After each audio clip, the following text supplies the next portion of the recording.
Different people have very, very different experiences of the divine. Some experience divine light, maybe merging in the divine light. Some experience all-pervading, ineffable love.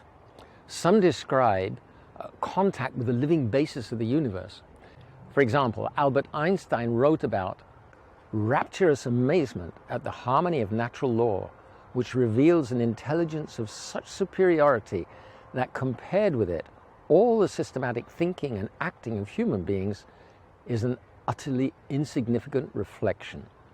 Others experience contact with the Supreme Personality. For example, Max Planck, the father of quantum physics, he was a Christian, and he wrote like this: "The most immediate proof of the compatibility of religion and natural science, even under the most thorough critical scrutiny, is the historical fact that the very greatest natural scientists of all times, men such as Kepler, Newton, Leibniz, were permeated by a most profound religious attitude. Both religion and science require a belief in God. For believers, God is in the beginning, and for physicists, he is at the end of all considerations. To the former, he's the foundation, to the latter, the crown of the edifice of every generalized worldview." So how do we reconcile these different experiences of presumably the same supreme reality? Vedic wisdom gives a really useful context, invaluable context for understanding this. It explains that the original supreme primeval reality has three aspects: personal self-existence, knowledge, and satisfaction, same qualities that we have.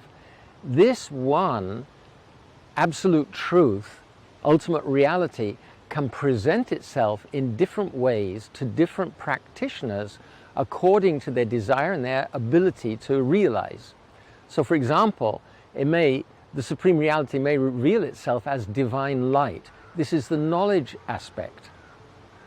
Not knowledge of anything, just pure knowledge. Or others realize the aspect of the supreme where it reveals itself as personal self-existence and knowledge. So this is the Paramatma, or the Supersoul, what we're calling the ultimate, the universal self.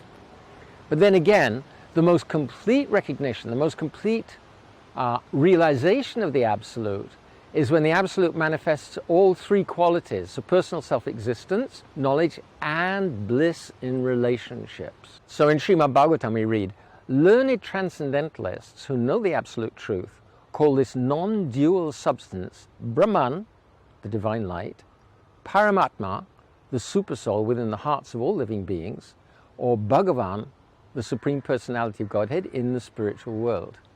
The Vedic wisdom explains that the full realization of the Absolute is this Supreme Personality who manifests all of these qualities. So the Vedic tradition represents or presents that ultimate reality as Krishna, Narayan, Vishnu. And in the Abrahamic traditions, that's Allah or Jehovah. This aspect of the ultimate is beyond the mind and senses, it's beyond our experience here in this physical world, and it's beyond the scope of proof of spirit, because proof of spirit is just dealing with our experience of the individual, with the world around us, the individual self and the universal self here in this world where we're living. Vedic wisdom explains that the Supreme Personality Bhagavan is not directly concerned with creating and maintaining this material world. This is done through his partial expansion. Know that all opulent, beautiful, and glorious creations spring from but a spark of my splendor.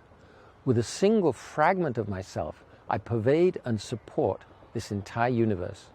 Vedic wisdom explains that this spark of the splendor of the Absolute, this is the Paramatma Supersoul, or the universal self.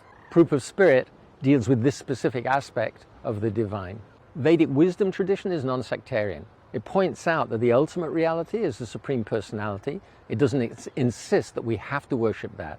It encourages and allows people to move along the spiritual path of their own choice at their own rate. It doesn't insist on a particular doctrine or a particular set of rituals that we have to invoke in order to realize the Absolute.